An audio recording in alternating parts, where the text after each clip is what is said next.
Bismillahirrahmanirrahim. Assalamualaikum warahmatullahi wabarakatuh. Alhamdulillahirabbil alamin wa bihi nasta'inu ala umuri dunya waddin. Asyhadu an la ilaha illallah wahdahu la syarika lah wa asyhadu anna Muhammadan abduhu wa rasuluhu wa la nabiyya ba'dahu. Allahumma shalli wa sallim ala nabiyyina Muhammadin wa alihi wa sahbihi wa sallim. Allahumma subhanaka la ilma lana illa ma 'allamtana wa 'allimna ma yanfa'una wa zidna ilma. Allahumma rabbana atina fid dunya hasanah wa fil akhirati hasanah wa qina adzabannar wa qina jannatal abrar ya aziz ya ghaffar ya rabbal alamin. Bapak sekalian yang dimuliakan oleh Allah Subhanahu wa taala, ini kayaknya tadi malam semi begadang ya, karena laganya tengah malam. Saya kalau sudah melihat perpanjangan waktu udah nggak semangat itu lah. Pulang aja. Kau mau eleng. Jadi ya begitulah. Bola itu bundar. Bisa kalah bisa menang. Hari ini kita akan menyelesaikan insyaallah ya bab tentang keutamaan dan fadilah atau faidah dari bersolawat. Hari ini insya Allah kita akan menyelesaikan, mudah-mudahan selesai, karena ini udah beberapa edisi nggak selesai ini. Ya, kita akan menyelesaikan hari ini bahasan bab tentang keutamaan dan faidah bersolawat kepada Rasulullah Shallallahu Alaihi Wasallam. Kemarin kita juga dalam kitab Adabul Mufrad ini beririsan temanya bahwa mencintai Rasulullah adalah penolong kita di akhirat nanti. Hadis siapa kemarin? Hadis Abu Dzar radhiyallahu taala anhu yang menanyakan tentang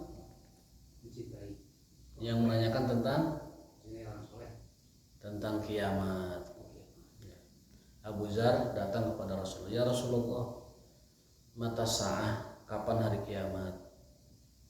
Lalu Rasul menjawab, "Wa madza a'adatta laha?" Kamu bertanya tentang kiamat, memangnya sudah siap? Apa persiapan kamu menghadapi kiamat kalau kiamat sekarang begitu? Kata Abu Dzar, "Saya tidak punya apa-apa, amalan juga saya. Amal ibadah seadanya, tidak punya apa-apa. Tidak ada yang besar, tidak ada yang diandalkan dari ibadah saya. Gitu-gitu aja.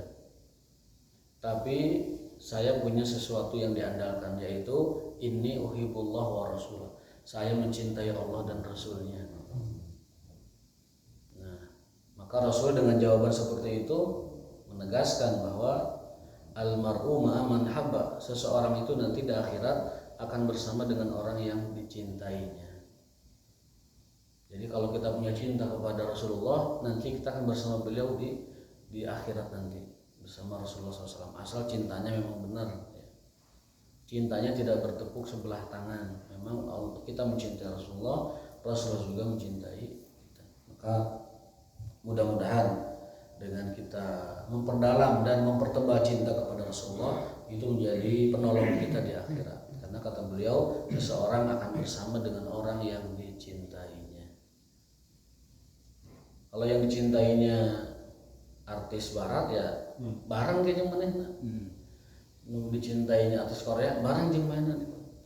Tapi kalau dicintai Rasulullah SAW, maka kata Rasulullah kita akan bersama dengan beliau di akhirat nanti. Almar'u ma'a man habba.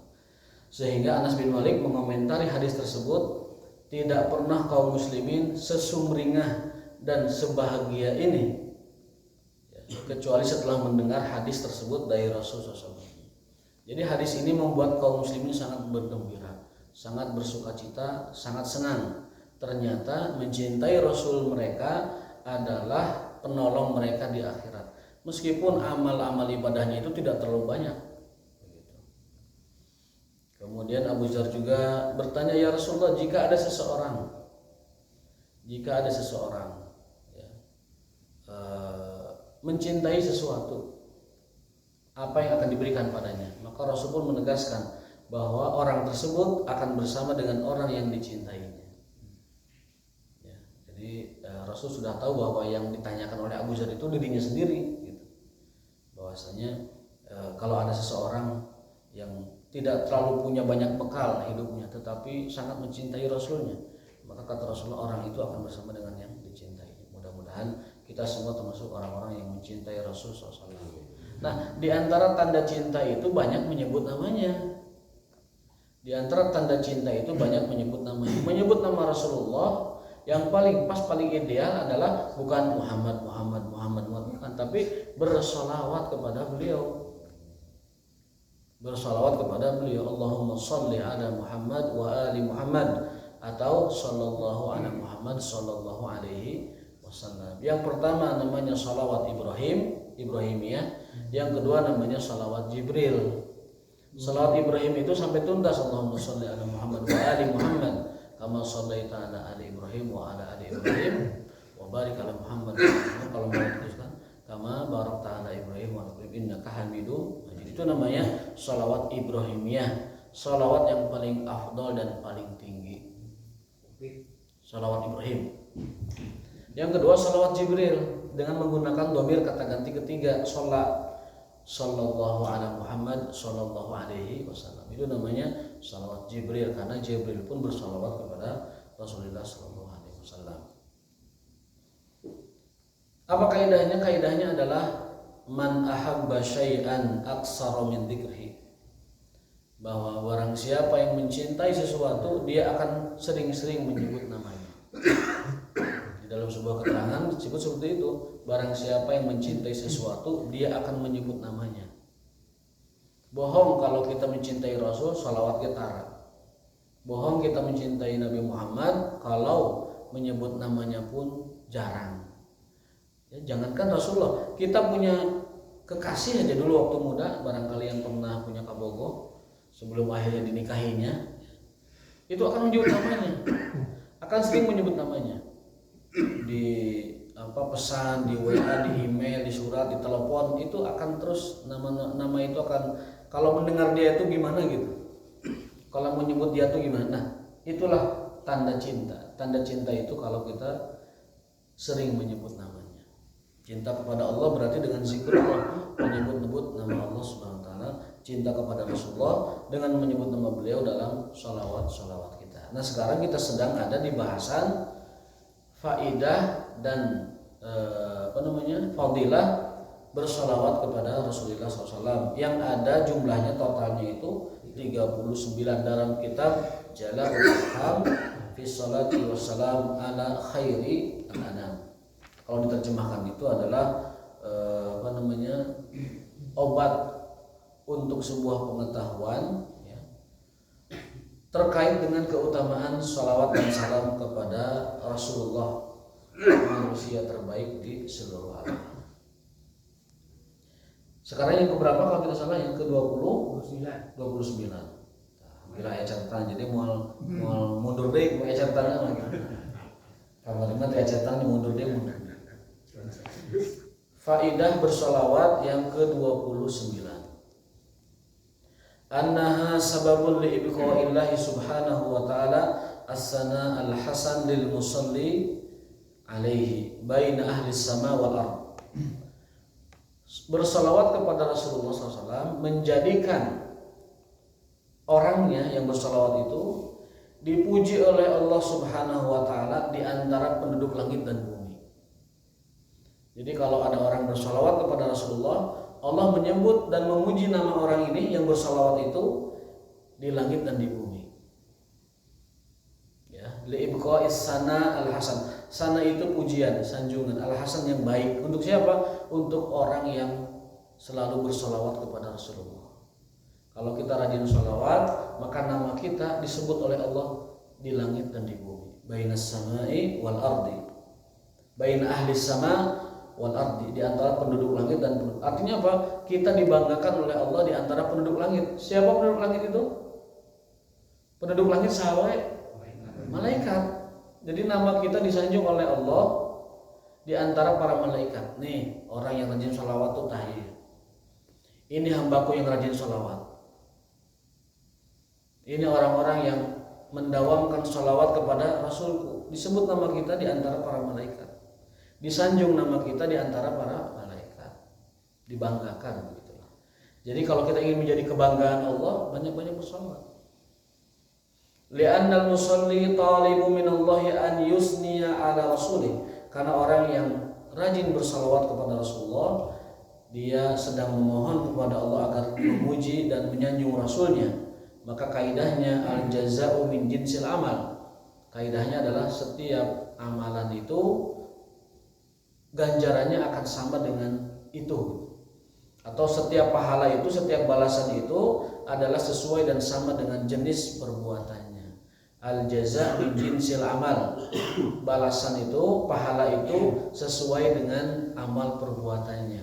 Kalau perbuatannya sholawat, menyanjung Rasul, maka balasannya kita disanjung Allah. Nah, itu kaidahnya. Ya. Ada hadis al-jaza' min jinsil amal. Balasan itu sesuai dengan kadar amal perbuatannya. Maka al-jaza min jinsil amal, boleh ditulis tuh, al-jaza min jinsil amal. Yang balasan itu, pahala itu min jinsi, sesuai jenisnya, al-amal, perbuatan. Nah, itu Al-Qur'an menegaskan itu juga. Hal jazaul ihsani illa ihsan. Bahwa perbuatan ihsan, perbuatan baik itu menghasilkan balasan yang baik. In ahsantum li anfusikum. Kalau kamu berbuat baik, itu kebaikan akan balik kepada kamu, kapanpun, dimanapun. Makanya kalau kita mengimani ayat ini, jangan pernah merasa rugi berbuat baik apapun kebaikannya. Sekarang kita memberi orang yang lapar entah di mana gitu, mungkin di Afrika, satu piring aja. Ekstrimnya begitulah.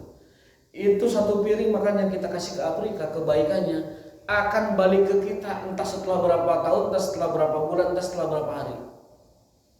Itu yang dalam ayat in ahsantum li anfusikum. Kita berbuat baik itu sama sekali bukan untuk Allah, tapi untuk diri kita sendiri. Dan Allah tidak perlu kebaikan kita. Apa ayatnya? La nuridu minkum jazaan wala syukura. Kata Allah, aku tidak butuh syukur balasanmu, aku juga tidak butuh pemberianmu. Aku tidak butuh balasanmu, aku tidak butuh ucapan terima kasihmu, aku tidak butuh syukurmu dan sedekahmu, aku tidak butuh. Siapa yang butuh? Kita sendiri. Jadi itu amal soleh akan balik ke kita. Entah berapa lama, entah cepat, entah lambat, akan balik ke kita. Apa kaidahnya? In ahsantum li anfusikum. Ada di ayat, silakan dicari itu letaknya. Di dalam teori psikologi orang barat itu dibuat teori itu, namanya hukum kepak sayap, atau juga disebut law of attraction. Jadi segala sesuatu itu akan berdampak kepada langsung dirinya nanti, entah berapa lama gitu. Disimulasikan teori tersebut oleh seorang ilmuwan bahwa sampah yang dibuang di ujung Afrika itu akan berdampak kepada sebuah bencana yang akan tiba ke tempat dia di Amerika misalnya. Jadi kalau ada orang Amerika pergi ke ujung Afrika buang sampah di situ plastik, itu dampaknya akan sampai ke rumah dia meskipun jarak benuanya itu beribu-ribu kilometer. Itu namanya hukum kepak sayap. Jadi satu kepak sayap di Florida itu menyebabkan badai besar di Afrika. Atau satu kepak burung di Afrika itu akan berdampak besar kepada sebuah perubahan iklim di suatu tempat. Sampai begitu teorinya itu. Sampai begitu. Makanya orang-orang yang tersadarkan mah sadar betul. Jadi kalau ada orang buang sampah sembarangan, peluk aja, membuang plastik. Dia akan berpikir yang masa depan gitu. Ini sampah nanti madorotnya akan sampai ke saya juga. Mungkin entah berapa ribu tahun, berapa ratus tahun beratnya. Oleh orang barat diteorikan. Nah, Islam sudah dari awal sudah ada kaidahnya. Tadi in ahsantum li anfusikum. Bahwa kamu berbuat baik, kebaikan itu akan datang kepadamu. Allah sama sekali tidak membutuhkan kebaikan kita, ataupun sedekah kita, ataupun syukur kita, ataupun pemberian kita. Yang nyampe ke Allah mah hanya takwanya, hanya niatnya. Tapi segala sesuatunya tidak sampai. Ketika kita kurban, Allah sebutkan la yanallahu luhumuha wala dima'uha walakin yanaluhu taqwa. Saat kita nyembelih kurban, sama sekali daging itu tidak sampai ke Allah, sama sekali darah itu tidak sampai ke Allah, sama sekali hewan itu tidak sampai kepada Allah, tetapi yang sampai adalah takwanya. Kita bersyukur, kita berterima kasih, itu juga sama. Yang sampai ke Allah itu adalah takwanya, bukan pemberian atau sedekah atau syukurnya. Mudah-mudahan ini menjadi kaidah yang kita kenal dalam pikiran kita. Al jaza min jinsil amal. Balasan itu sesuai dengan perbuatan. Al jaza min jinsil amal. Atau bahasa Qur'annya hal jazaul ihsan illal ihsan. Makanya al ihsan itu nama bagus sekali itu, al ihsan. Perbuatan baik. Fala budda an yahsula lil musalli naw' min dzalik. Maka konsekuensinya kalau kita bersalawat kepada Rasulullah, itu kan artinya menyanjung dan mendoakan beliau, maka Allah pun akan membalas itu dengan hal serupa. Karena sudah kaidah umum, ganjaran, balasan, pahala, bonus sesuai dengan perbuatannya. Itu dikuatkan oleh hadis Nabi SAW, man shalla alayya sholatan sallallahu alaihi asyran. Barang siapa yang bersalawat kepadaku 1 kali, kata Rasul, maka Allah bersalawat padanya 10 kali. Apa salawat Allah kepada kita? Ada 4. Rahmat, maghfirah, barakah, dan juga taufik. 1 kali kita bersalawat kepada Rasulullah, maka Allah balas kita 10 kali salawat. Coba bayangkan ya, Allah itu maha baik. 1 kali dipulangkan 4 kali. Orang mah jarang mulangan lebih baik teh. Kadang kita mau dikasih apa, mulangannya tidak baik. Tapi kalau Allah itu dikasih 1, dipulangkan 10. Dikasih 1, dipulangkan 10. 1 kali kita sholawat, Allah muhikana 10. Hadisnya sahih, man shalla alayya, barang siapa yang bersalawat kepadaku 1 kali, maka Allah bersalawat padanya, pada kita 10 kali. Dan salawat Allah itu adalah keberkahan, rahmat, maghfirah, ampunannya, dan juga taufik. Pokoknya kalau kita menyelami makna dari salawat dan faidahnya, tidak akan ada yang merasa malas atau tidak semangat bersolawat. Itu yang ke-29. Jadi apa kesimpulannya 29? Salawat kita itu menjadikan kita dibanggakan Allah di antara penduduk langit dan penduduk bumi. Yang ke-30, salapan deh Pak, salapan deh. 30. Annaha sababun lil barakah fi dzatil musalli wa amalihi wa umrihi. Salawat adalah menjadi sebab keberkahan bagi orang yang mengucapkannya, pada perbuatannya, pada umurnya, dan pada kehidupannya secara umum. Wa asbabu masalihihi, dan menjadi sebab datangnya maslahat kebaikan-kebaikan kepada yang mengucapkannya. Apa sebabnya? Li'annal musalli da'in rabbahu an baraka alaihi wa ala alihi wa hadha du'a mustajab wal jaza' min jinsi. Karena kita meminta kepada Allah salawat untuk Rasulullah dan keluarganya, maka Allah akan membalas itu kebaikan untuk kita dan keluarga kita. Kaidahnya sama dengan yang tadi, bahwa balasan sesuai dengan perbuatan. Kita kan mohon kepada Allah agar kebaikan diberikan kepada Rasul dan keluarganya, maka sudah pasti Allah akan membalas itu dengan kebaikan pada kita, maslahat, dan juga keluarga kita. Rumusnya simpel, perbuatan sesuai dengan balasannya, balasan sesuai dengan perbuatan. Mustahil kita mendoakan Rasul dan keluarganya, lalu Allah tidak membalas kebaikan itu kepada kita dan keluarga kita, mustahil. Karena Allah itu sifatnya adalah syakur, selalu membalas kebaikan. Di antara Asmaul Husna yang kita harus dalami ada namanya syakur. Syakur itu Allah Maha membalas kebaikan. Jadi kalau dibahasakan mah, kalau istilah manusia teh mah pandai bersyukur. Nah, Allah itu Maha pandai bersyukur. Maha bisa membalas dan memberikan kebaikan, membalikan kebaikan kepada pelakunya.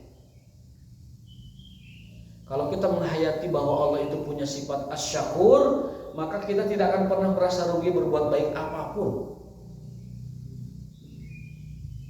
Meskipun cuma memberi nanti beas hayam, ada hayam lagi ngumpul, aurkeun beas maka itu kan kebaikan.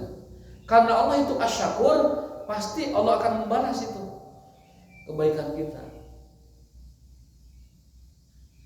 Dalam surat apa itu yang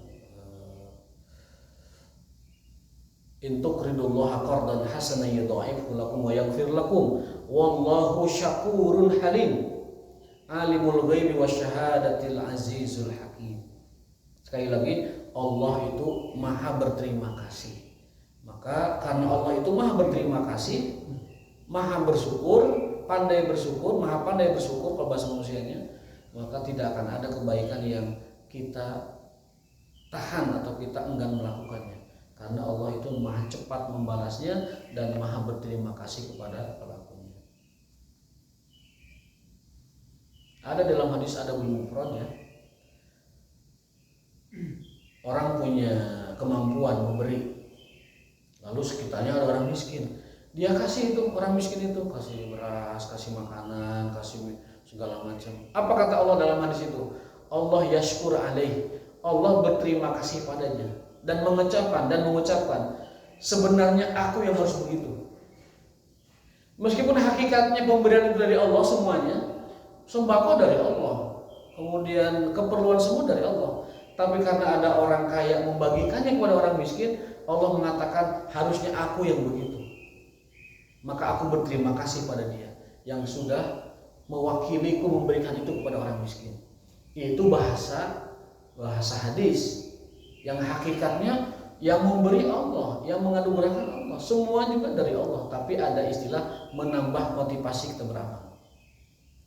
Jadi Pak, kalau kita punya makanan lalu diberikan kepada orang yang membutuhkan, itu Allah tuh berterima kasih, nganuhunkeun Allah ke kita itu. Menganuhunkeun dan mengatakan harusnya aku yang begitu. Padahal hakikatnya dari Allah dua-duanya. Yang ngasih kita Allah, yang ngasih dia juga lewat kita Allah. Tapi bahasa hadisnya agar kita semakin termotivasi memberi. Allah berterima kasih kepada kita. Tapi juga jangan salah memberi. Kadang ada pengemis modus, ternyata dia lebih kaya dari kita. Kan beberapa kali kan di televisi ditemukan pengemis ibu kota dibuka itu di kardusnya sebarah harga sapoe teh meureun sebarah 23 juta. Spesialis itu pengemis Alphard. Jadi nanti memintanya tuh mobil-mobil mewah diincar mewah. Seperti itu. Ternyata diketemukan bahkan ada uang yang numpuk. Saking numpuknya beak kurinyu. Ada pengemis uangnya ditumpuk di kardusnya itu kan tidak kondusif dari bawah jembatan kan, lembab segala macam. Duit nanti beak kurinyu.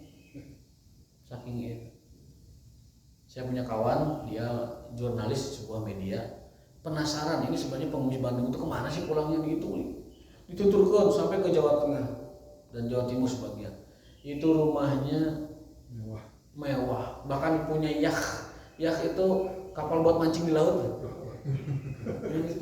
Orang borah motor guys ayah, dia punya yacht. Jadi orang lebih kaya dari kita, orang kaya dari kita malah meminta kepada yang biasa. Nah ini perlu diperhatikan juga. Makanya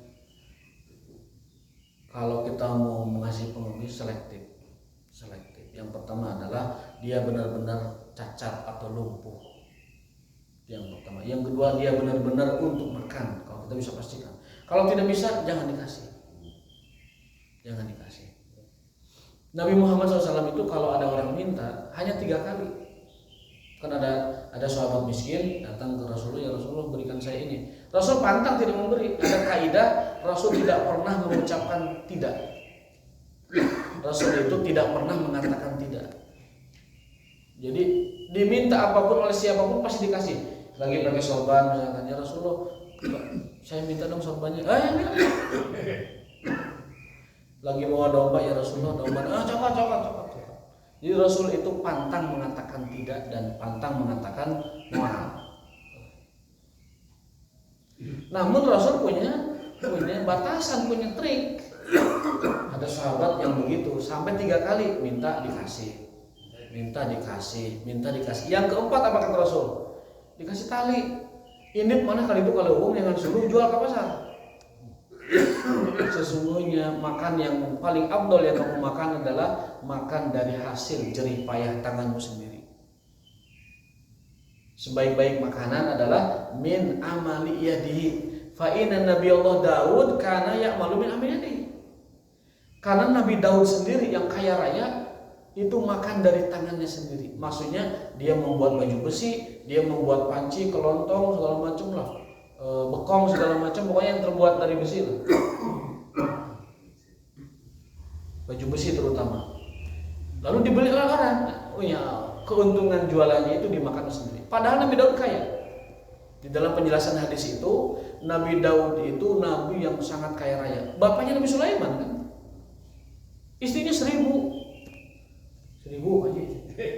1000 istri Nabi Daud teh 1000. Nabi Sulaiman 100.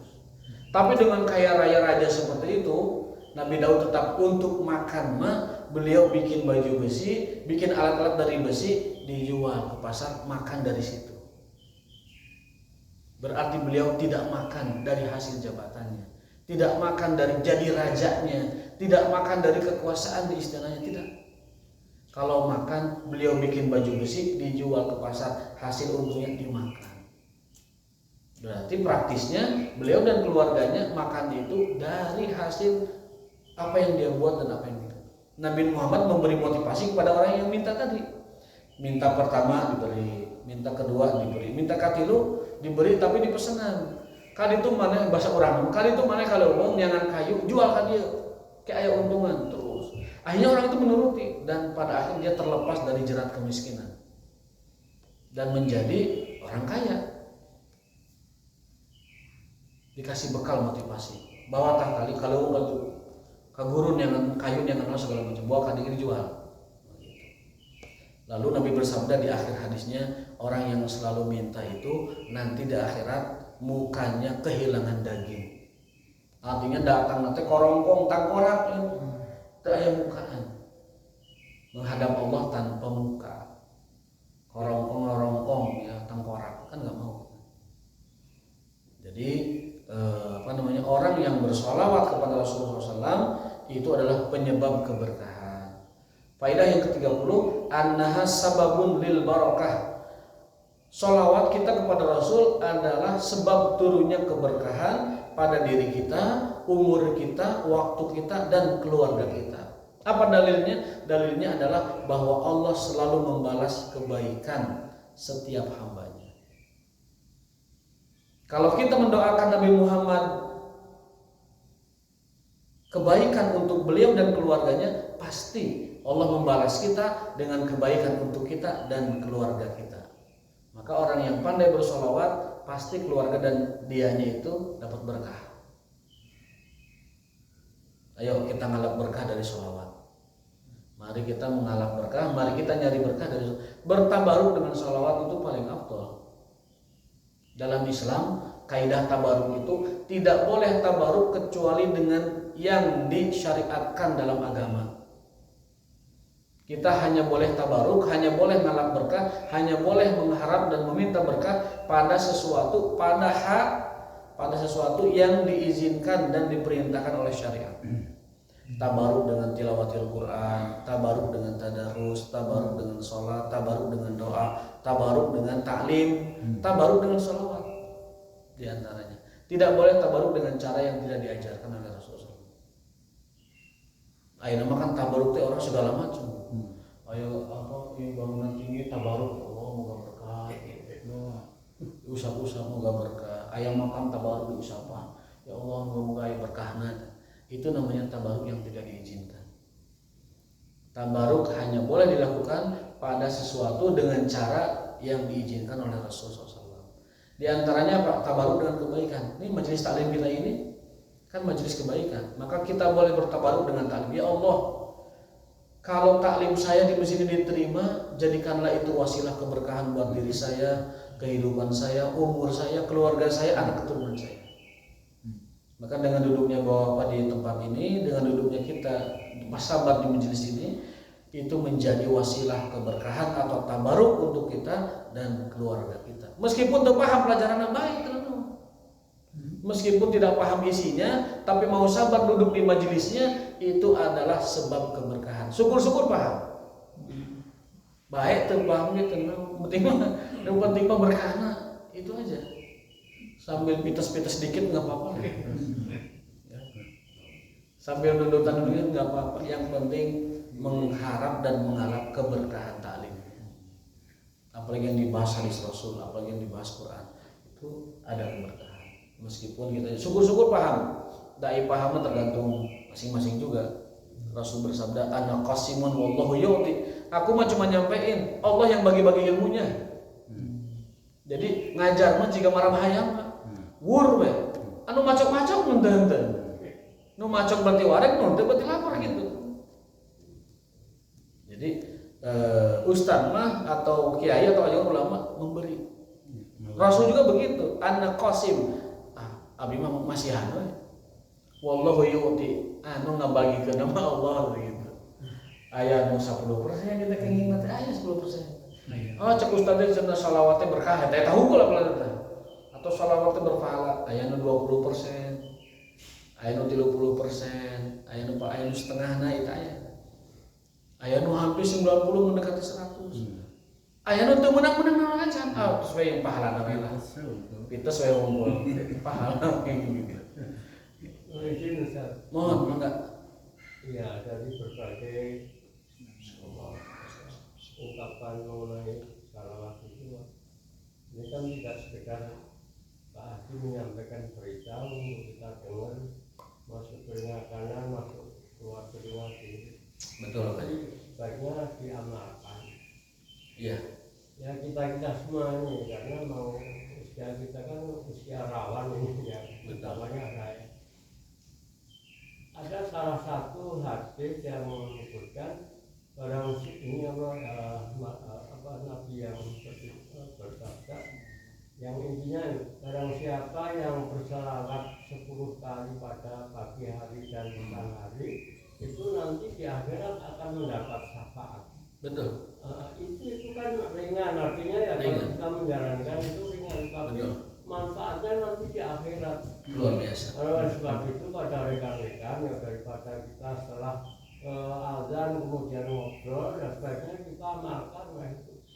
Betul. Orang salam Muhammad 10 kali kemudian nanti petang juga seperti itu.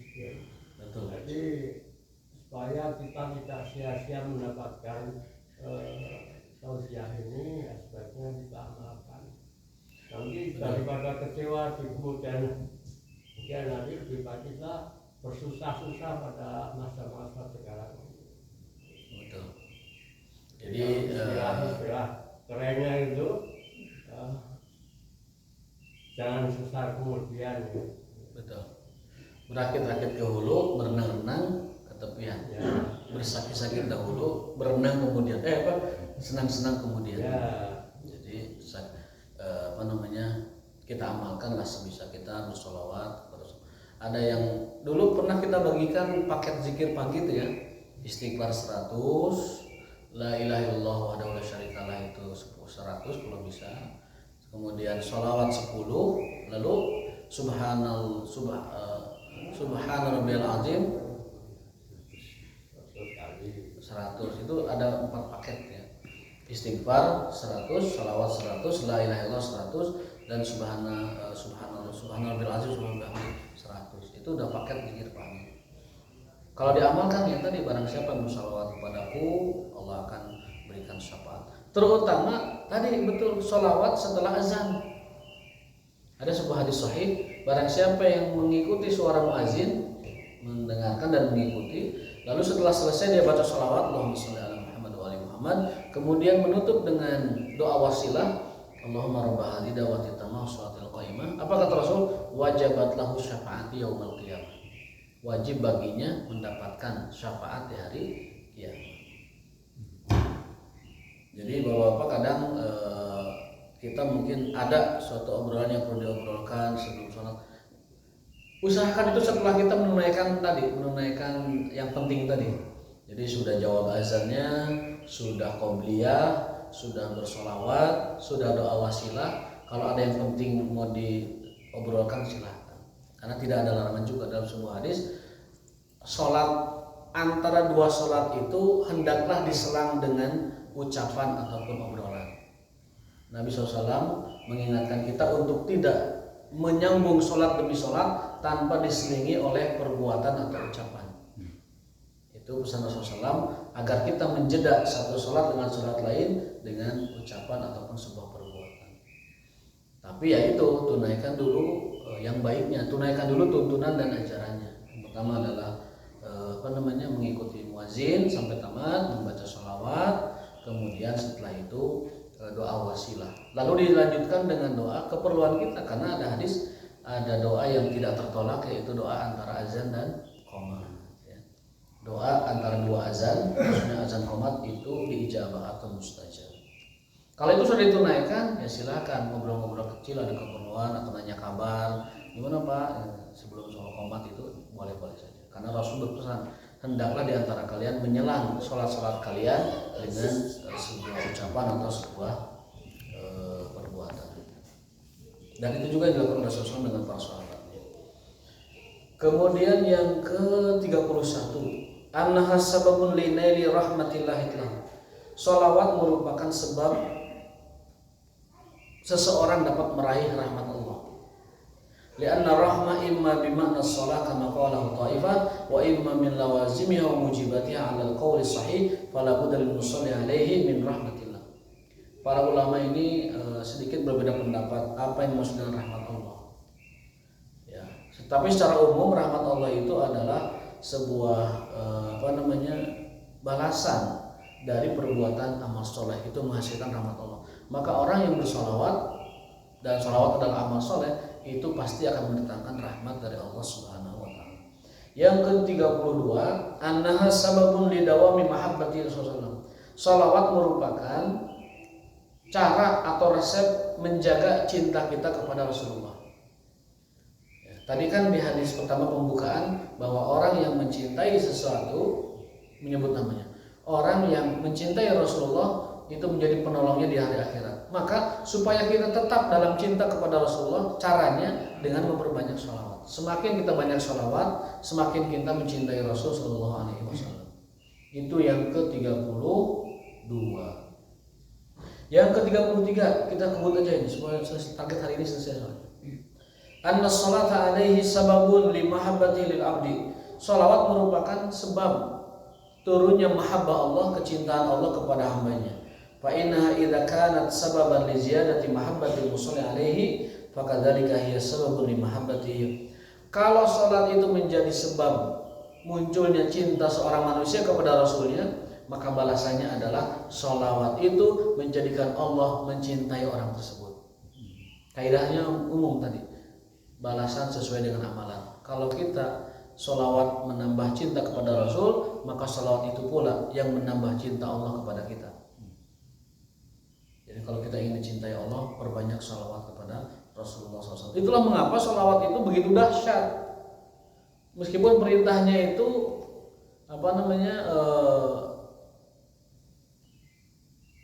tidak sampai menjadi wajib. Dalam arti kata wajib mahad atau wajib ain, tetapi wajibnya umum. Innallaha wa malaikatahu yusholluna 'alan nabi ya ayyuhalladzina amanu shollu 'alaihi wa sallimu taslima. Itu kan perintah. Perintah itu wajib. Meskipun wajibnya tidak wajib ain, kalau ditinggalkan berdosa. Memang bukan seperti itu, tetapi maksudnya adalah betapa banyak kebaikan dan fadilah, faidah yang diberikan Allah kepada orang yang ahli bersolawat. Yang ke-34, Anna salawat sababun li hidayatil abdi wa hayati qalbi. Salawat merupakan sumber hidayah bagi seseorang.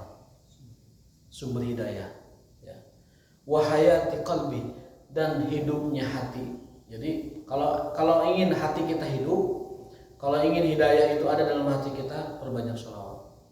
Apa alasannya? Fa innahu kullama aksara salata alaihi wa dzakarahu atau aksara salata alaihi wa dzikrihi istaulat mahabbatuhu ala qalbi hatta la yabqa fi qalbihi mu'arada li syai'in min awamirihi wa la syakka fi syai'in min majabihi.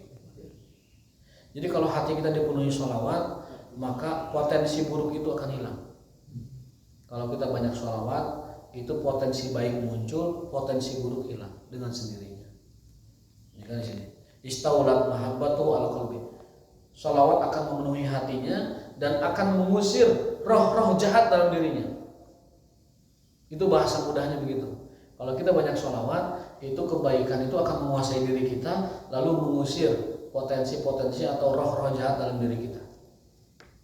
Kalau banyak sholawat, makanya setan, iblis, jin, jurid dan sebagainya tidak akan mau mendekat dengan orang yang ahli sholawat, karena di hatinya penuh dengan cinta kepada Rasulullah SAW. Yang ke-35, annaha sababun li'ardi ismil musul alaihi wa dzikrihi indahu. Dengan kita banyak bersolawat, maka nama kita itu akan dikenang oleh Rasulullah SAW, akan dihafal oleh beliau. Kita nih nyebut sholawat Allahumma sholli ala Muhammad, nanti nama kita akan dihafal oleh beliau. Kan kita ingin umat beliau mencintai beliau, tapi cintanya tidak tepuk sebelah tangan. Beliau juga mengakui gitu. Nah, supaya kita diakui, dihafal namanya oleh beliau meskipun beliau sudah wafat, dengan cara berbanyak sholawat. Saya mah khawatir kalau kita sedikit sholawat, nama kita nggak dihafal oleh beliau. Nama Pepen Abdullah, cek Rasul teh kira-kira satu wawu itu, aku masuk ribu pasti. Tapi kalau Ki Pepen rajin bersolawat, kata Rasul, iya, saya kenal nama itu, dia sering bersolawat kepadaku. Nah, itu tujuan kita bersolawat, agar nama kita ada di dalam ingatan beliau dan ada dalam list nama-nama yang beliau pegang. Itu bahasa sederhananya begitu. Anna sababun litasbitil qadam ala sirat. Yang ke-36, sholawat akan menguatkan, mengokohkan kaki kita saat gemetar di sidang Allah Subhanahu wa taala. Dan juga di fitnah kubur. Kita sudah belajar di Sahih Bukhari, pertanyaan alam kubur yang paling banyak riwayatnya itu bukan 3. Kan selama ini dalam kitab, dalam buku-buku di SD atau di SMP, pertanyaan kubur itu 3. Man rabbuka, wa man nabiyuka, wa madinuka. Siapa Tuhanmu? Siapa nabimu? Apa agamamu? Itu yang biasa kan? Tapi kalau kita lihat Sahih Bukhari, ternyata pertanyaan itu hanya 1. Yang banyak riwayatnya hanya 1. Apa? Ma ilmuka bihadzal rajul. Apa yang kau tahu tentang lelaki ini? Siapa maksudnya? Rasulullah. Ini juga nambah ilmu bagi kita. Kalau dulu yang ditanya itu 3, man rabbuka, wa madinuka, wa man nabiyuka, sekarang pemahaman kita bertambah dan berkembang. Ternyata di alam kubur yang ditanya itu hanya Rasulullah. Ma ilmuka bihadzal rajul, itu kan dalam Sahih Bukhari. Kalau orang beriman jawabannya tegas sederhana. Huwa Muhammadun Rasulullah. Amana bihi wa tabana. Dia adalah Muhammad, dia adalah utusan Allah, kami imani dan kami ikuti. Fa amal munafiqul murtab, adapun orang munafik dan orang yang ragu dengan keimanannya, dia akan menjawab la adri. Duka terang. Faja'al lalu malaikat datang dengan mitrokoh, malaikat datang dengan palu, mitrokoh itu palu, gendir langsung jebret. Digendir nanti bukan sama lidi, bukan sama kayu, rotan, tapi ku palu, mitrokoh itu palu gada, ceger. Mun bahasa orang mah munkar, jebret, nakir, jebret. Kalau kita tidak dapat mengenal siapa Rasulullah SAW, maka agar kita ketika ditanya baik di hisab mahsyar atau di alam kubur, supaya kaki kita panceng panceg, tidak geser, tidak goyah, maka banyaklah sholawat kepada beliau. Karena dengan sholawat kaki kita akan tasbitul qadam, akan panceg. Ditanya ke Allah teh panceg karena kita banyak sholawat kepada Rasulullah. Yang ke-37, anna sholata alaihi adatun li aqallil qalil min haqqihi. Yang ke-37, sholawat adalah bentuk menunaikan kewajiban kita kepada Rasulullah. Itu yang paling minimal. Aqallul qalil paling minimal. Kalau kita memang umatnya Muhammad, kalau kita memang beriman kepada Muhammad, kalau kita memang mengikuti dan mencintai Nabi Muhammad SAW, bukti paling kecilnya adalah bersolawat. Bukti terbesarnya apa? Mengikuti jejak sunnahnya, mempelajari dan mengikuti sirahnya, itu maksimalnya. Tapi minimalnya minimal, aqallul qalil, minimalnya minimal kita menunaikan hak Rasul kita dengan bersolawat. Berarti kalau ada orang nggak solawat, dia belum menunaikan hak Rasulnya, belum menunaikan hak syahadat Muhammadnya, asyhadu anna Muhammadan Rasulullah. Yang ke-38, annaha min dhimni dzikrillah. Yang ke-38, sholawat merupakan zikrullah. Ini pertanyaan Pak Haji, Pak Dr. Hikmat dulu beberapa waktu lalu. Zikir dengan sholawat apa bedanya dan apa samanya? Ini saya katakan sholawat merupakan zikrullah. Meskipun yang disebut Nabi Muhammad, tetapi itu hakikatnya zikrullah. Kenapa? Karena saat kita bersholawat, kita sedang mengamalkan perintah Allah. Mengamalkan perintah Allah adalah sebuah bentuk zikir. Sholat itu zikir, thalabul ilmi itu zikir, termasuk sholawat itu zikir. Karena kita mengamalkan perintah Allah, ya yusallu alaihi wasallimu taslima. Yang terakhir, mudah-mudahan ini tidak menjadi tidak menjadi selesai, tetapi akan ada nanti berikutnya motivasi agar kita bersolawat. Anna sholata alaihi minal abdi hiya doa. Yang terakhir 39, sholawat merupakan doa. Ada doa yang langsung meminta permohonan, ada doa yang tidak langsung. Dengan bersolawat kita sedang memohon kepada Allah secara tidak langsung. Kan ada, ya Allah berikan aku ini, ya Allah anugerahkan aku ini. Ada yang begitu langsung, ada yang cara tidak langsung dengan berbanyak sholawat. Ada yang tidak langsung. Contohnya Mbak, dalam hadis Muawiyah pernah kita bahas kan, bahwa orang itu kalau banyak sholawat, hajatnya akan dipenuhi, dosanya diampuni, dan juga kesedihannya akan diangkat.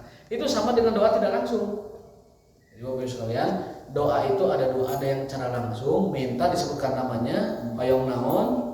Ada doa tidak langsung dengan banyak sholawat. Mau milih cara doa dengan banyak sholawat silahkan, mau milih cara doa dengan menyebut kebutuhannya silahkan. Ya Allah, payung nanti bidadari surga. Aya nu cara sholawat minta nanti, aya nu cara minta langsung. Itu mudah-mudahan kita dapat mengamalkan sholawat, terutama tadi saran dari Pak Jihandoyo, yang paling minimalnya minimal kita menjaga waktu antara azan dan qomat dengan doa dan sholawat. Wallahu ta'ala bishawab, wa ma taufiquna illa billah. Rabbana atina fid dunya hasanah wa fil akhirati hasanah wa qina adzabannar. Subhanakallahumma wa bihamdika asyhadu an la ilaha illa anta astaghfiruka wa atubu ilaik. Wassalamualaikum warahmatullahi wabarakatuh.